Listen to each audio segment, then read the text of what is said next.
Rosemar, may post tungkol sa karma. Nagbahagi ng isang post na may kinalaman sa karma, ang negosyante at social media personality na si Rosemar Tan sa kanyang Facebook account. Noong Sabado ika-1 ng Pebrero, nagpost siya ng isang mensahe na tila nagpapatibay sa pananaw niya ukol sa konsepto ng karma, na maraming netizens ang nakarelate at nagbigay ng kani-kanilang reaksyon. Ang mensahe na ibinahagi ni Rosemar ay nagsasaad, "Karma whispered in my ear, you don't have to tell me anything.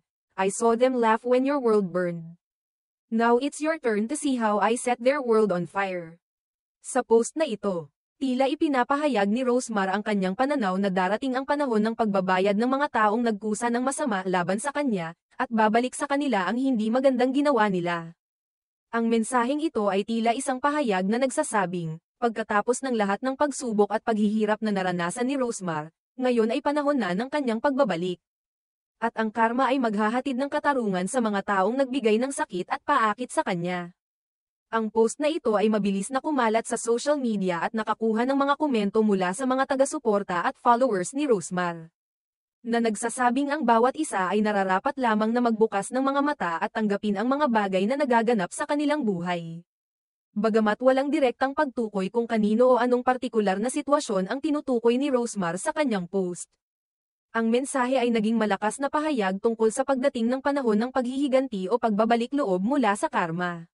Sa mga oras ng pagsubok, madalas ay sumasakit ang puso ng isang tao sa mga hindi inaasahang pangyayari, ngunit pinipili ni Rosemar na magbigay ng mensahe na magsilbing aral at paalala sa mga hindi maayos ang pag-uugali.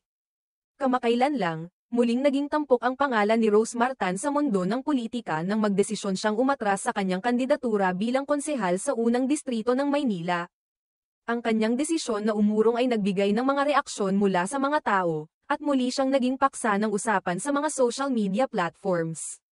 Bagamat nagbitiw siya sa kanyang plano na pumasok sa politika, mukhang ipinagpatuloy ni Rosemar ang pagiging aktibo sa social media at nagbigay ng mga mensahe na may malalim na kahulugan na nagsisilbing paalala sa mga karanasan na mayroon siya sa buhay.